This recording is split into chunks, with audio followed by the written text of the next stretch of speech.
Welcome to the Innovative Systems Podcast, Broadband Breakdown, where we dive into real-life challenges broadband leaders are facing and help them find solutions.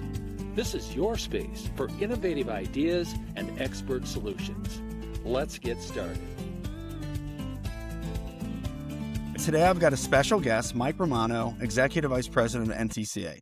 Mike, how's everything going today? It is going great, thank you. I'm so glad to be here. I love the chance to do this. Awesome to have you, especially with what we're kind of talking about today, which is the 30-year celebration of the Telecom Act of 1996. Now, I don't know about you, Mike, but in 1996, I was still a junior in college getting my engineering degree. I never had any idea how big of an impact this act would have on me personally.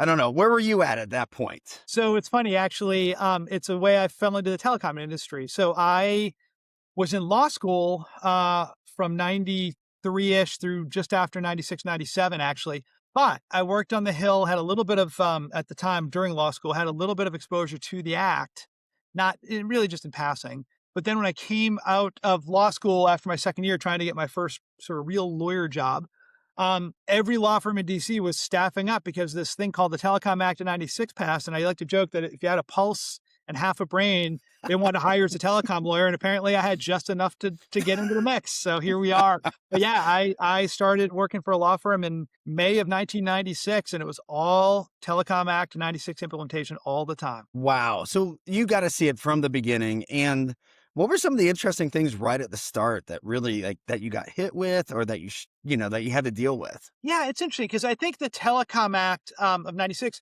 built upon timeless principles, but was also a moment in time in trying to address specific instances of those in that communications marketplace. And I think when we get to sort of like, where is it today? I think that sort of flows through to kind of a discussion of where we are today related to it.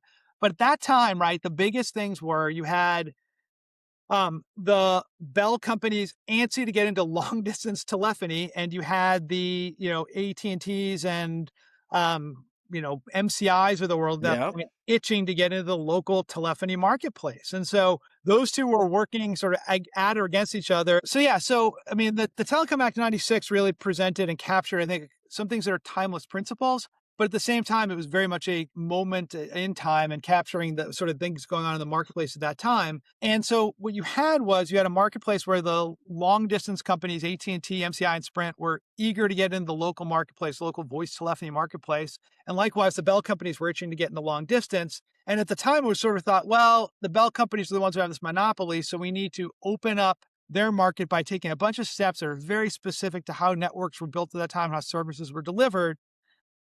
And the other overlay to this, which really involved sort of the rural telephone companies at the time in particular, was universal service. Correct. What is the interplay of competition and universal service? How do you ensure universal service when you're potentially opening up a market that barely even or doesn't support one provider to multiples? And so that was a real consideration as well. So the timeless principles of, competition and universal service were in play there, but in a lot of the specific provisions, it was really interesting to see kind of how it was built to address the exact problems at that moment in time as they were perceived. Completely get it. And I came out of college in 98 right into the telecom industry, but in the CLEC world, right? Yep. And now all these elements were unbundled, and we were buying up unbundled elements and providing services. And you watch that boom up through 2001, and it kind of all came crashing down on a lot of the CLECs eventually at that point. Yeah. But, right. All the different little aspects that the industry went through because of this act. And, I look at the rural aspect. I mean, how many of our own companies that are members of the NTCA said there and went, ooh, E-rate, right? Yep. Here's a chance that I can go build and provide service to somebody that needed higher bandwidth and anchor tenants, right? And started building out of their footprints potentially. Well, yeah, no, and even, E-rate and even the high cost program at that point still supported sort of CLEC builds. You had this whole notion of kind of identical support. And so I think a number of NTCA members and, rural telephone companies like them at that time said, boy, this is going to be a great opportunity for me to expand and build into, I serve the 500 square miles around the town of 10,000 people. Now's my time to CLEC into that 10,000 person town using whatever, universal service funds, whether it's high cost or E-rate or whatever it would be. They're available to serve anchor institutions, to serve the customer base, rural customer base. And that was really a great opportunity for those folks too. And yeah, like you, actually, when I came out, my first work was on the CLEC side because that's where a lot of the growth was at that point, and Oh, they were out 100%. staffing up. So it was a really interesting and heady time to be into it. And you're right. And then obviously, you saw that wind come out of those sails a little bit. I was in-house at a company that was a CLEC and a long distance tier one backbone provider at that point. And watching them go through the evolution of that marketplace was really interesting. The .com burst and all of that too. I had a running joke, and I actually kept the signs. I was an operations director at a CLEC. The office never changed, just the name above it kept changing, and I kept getting different signs. I think I had a collection of 4 different signs of, what we were being called at this point and who had acquired us. But yet, Right. eventually it rolled up the Windstream at one point. Oh, So yeah. It's a closet full of branded golf shirts and vests, right? Exactly. Exactly. Same sort of thing. Yeah. It's funny because even so back in that day, one of the things that I worked on in like the late 90s into the early 2000s was a lot of people the internet was just coming into play, and it was Yeah. dial-up internet then using yeah. local telephone lines. And so there was a whole set of debates over how do you interconnect for the exchange of dial-up internet traffic. And that was actually fascinatingly and ironically my first exposure to the rural telephone companies because, and a number of our members laugh about this because they remember me, I was this young buck who showed up in all of these state public service commissions trying to interconnect with rural telephone companies, help my client, my employer at that point, interconnect for the exchange of dial-up internet traffic, which now seems like, in retrospect, we were all kind of debating about the buggy whip. But at the same time, it was like, it was the advent of the internet, which was an exciting place to be. And the Telecom Act, again, kind of fostered that, facilitated that. Very much. And, as a CLEC, you're right. I mean, we all drooled at some of these rural LEC areas that we thought we could get interconnected and do things with. And I think it's been fun to watch over the 30 years that that script flipped, right? The rurals came in and started CLECing in the areas that, and have really taken advantage of that so much. Man, I think too, the other thing is, the good part, and now having been NTCA for 15 years, we just sort of appreciated how community-based providers approach things. They know the lay of the land. They know where they're going to serve. They have a better sense of it. Back in the late 90s, again, you saw CLECs doing 50 state rollouts. I mean, how could they possibly know the markets they were building into and what they were getting themselves into? Whereas by contrast, I think when we see the edge out strategy of our membership, clients who work with, customers who work with, I think it's the smart way to go about it. And I think it's proven over time to be the most effective way to go about it. And you're right. Those folks therefore got, I think, operationally ahead of the curve and ahead of the competition by being better about knowing what they're getting into when they invest and investing in networks that they knew were going to be there for a long time to come. And that's a key point there because, the CLECs I worked for were all unbundled network elements, T1s, DS3s, basically renting from the LEC. So that's interesting. Like the rurals actually, like you said, did it so much better because when I got into the CLEC industry, we were using unbundled network elements, T1s, DS3s at the highest, and renting those from the LECs, where our rurals really made the smart choice of building the fiber into these areas, building the fiber to the anchor tenants, getting the network. And where the CLECs all fell apart was they ended up owning no assets. They had a customer base, but very few assets of their own, where our rurals really made a good choice and owned the assets and the fiber that helped them, that are still helping them today with their revenue diversification. Right. And it's fascinating that happened, right? Given in some respects, they didn't have the choice of which markets they went into, right? They were incumbents for a reason because way back in the early voice telephony days, they were serving areas that were the original unserved. And so, they kind of, they got the hardest to serve areas right out of the gate and use an edge out strategy to improve the economics over time and into, somewhat better markets, but still relatively rural in a lot of cases. Oh, yeah. And yet here they are, the ones who I think have proven the capability and to your point, Brian, what you raised in terms of the types of investments they made, they've been able to stick around and succeed and I think really thrive. And therefore now, we're sort of 30 years, 25 years later, meeting the moment in terms of the networks they've got being, built a while back, but ready to go for years to come and, or continue to invest in those networks today. Yep. And with that investment, we can't have a conversation about this without the fact that USF came from the Telecom Act here. Wow. And I mean, I think it's kind of occupied a little bit of your time over the last few years, maybe just a little, right? Right. Right. Well, I mean, it's, obviously universal service was a policy that predated the 96 Act, but the 96 Act codified it, right? And the 96 Act made it sort of programmatic where it said, now we're going to have these specific principles, which I'll come back to in a minute because that was really important. and we're going to have this way of collecting the money and distributing the money. And we're going to say, so it really, and Shirley Bloomfield, my boss, the CEO of NTCA, was integral to the lobbying for that, setting that up in the first place.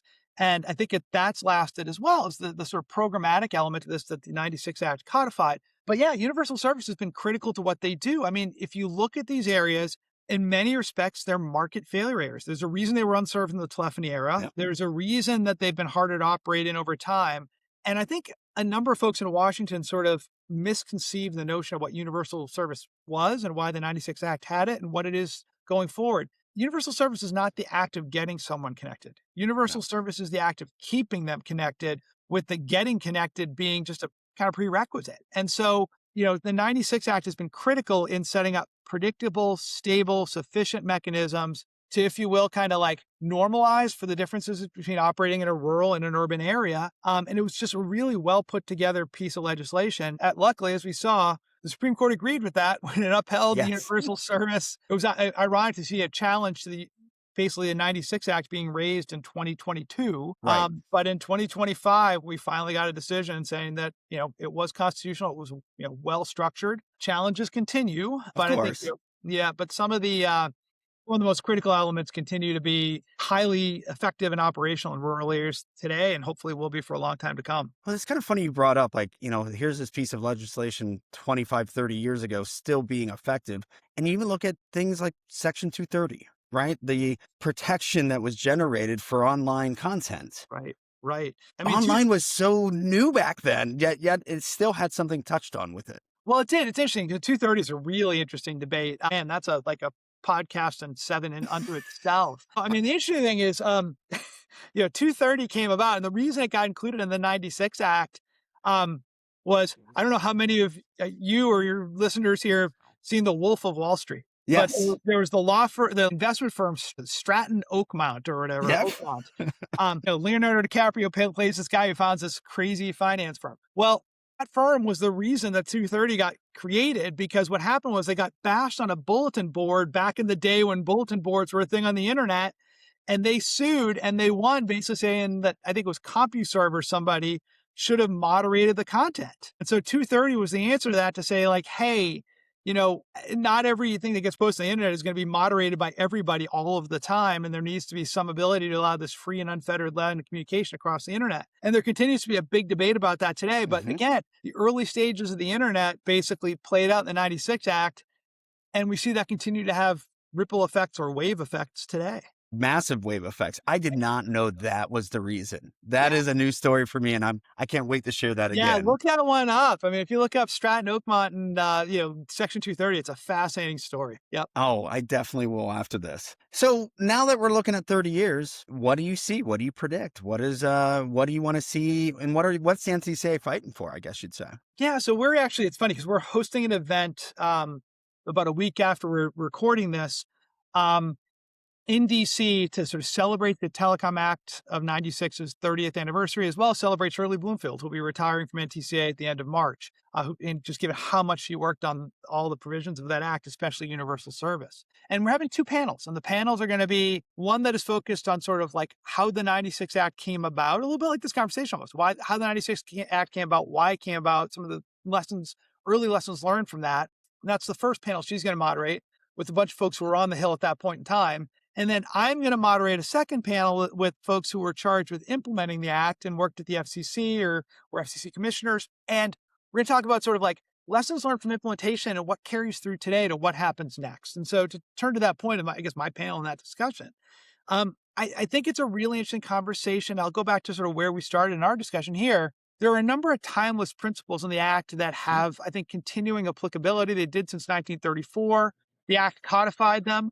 But there are certain provisions that, were a product of their time. Unbundling, Brian, you mentioned earlier. I mean, I joked, I think I put this into something with Shirley and I were talking about the other day, like, not a lot of people talk about filing their intra-LATA toll dialing parity plans anymore, right? So like that sort of stuff. But I do think, one of the things that I hope, and this is hard in Washington where everything goes to throw it away or it's terrible or it's great or whatever, a thoughtful conversation would be, what are those timeless principles? Are the statutory provisions or regulatory provisions from them meeting the moment for the timeless principles as it stands today? And what updates would you make today? So, you don't throw the baby out with the bathwater because No. some provisions are outdated. Rather, it should be a meaningful conversation about, okay, universal service in a broadband world. Where is the statute falling short today? Or where are the existing programs falling short today? And what do we need to do to build upon them and modify them? And competition policy, likewise. I mean, yes, you don't need unbundling. You don't need, total service resale with discounts, all that stuff. But you do need something that talks about basically like, how does a competitor interconnect with an incumbent or a dominant provider? How do competitors interconnect with each other? Those are questions that I think are still highly relevant in today's world, even more so in an interconnected world like today. Very much, very much. Well, Mike, you kind of brought up your panel and everything. Do you want to give a little information or shout out about that, or if people listening to this, where they can find and participate? Yeah, so it's going to be an event actually in Washington, D.C. It's in person. So it's wonderful. really an opportunity to bring together a bunch of people who I think were involved and formative in the Telecom Act of 96's formation and sort of celebrating afterwards. And we're hoping we'll get people not just, who are basically sort of like, I joke, AARP eligible, who, all want to celebrate something from 30 years ago, but also like a cohort of people who've been coming into the industry since then who look at it and say, boy, I'd really like to understand more, a little bit of like how we got here. Why did we get here? Like, you wouldn't do certain things you're doing today the same way, but you're building upon a history. And so our hope is we'll have an event here in DC to get, maybe 150 people in. We'll see 100, 150 to have those conversations and to, just get together. We'll also obviously be talking about this a lot at our time meeting in Orlando in several weeks at the end of February here. Again, think about this, and especially with Shirley having this been such a big landmark part of her career, to kind of talk through that and celebrate it a bit more there. That'll be exciting to hear. That'll be, and Shirley's been so wonderful, and I'm kind of glad it's kind of timing up with the 30 years and everything for her. I think it is. It's a nice way to put a nice bow on things. I know there's still a lot to be done, but it's been... she is running through the tape, I'll tell you. Well, Mike, I greatly appreciate you jumping on and joining us today. Looking forward to hearing both at the NTCA event and at our time more and more, and continuing to work with you and the NTCA as things go on. So. Well, Brian, you guys, Innovative Systems, I mean, just the work you do with our members, your customers, it's critical to what they do. So I appreciate your support of everything we do and them. And look forward to the conversation, conversations like this, and hopefully in the hallways or wherever we can catch up next. Sounds great, Mike. Thank you for your time. Thank you. That's a wrap for this episode of Broadband Breakdown. Got a problem you need advice on or a story to share? Reach out. We'd love to hear from you. Until next time, stay connected and keep pushing for progress in rural America.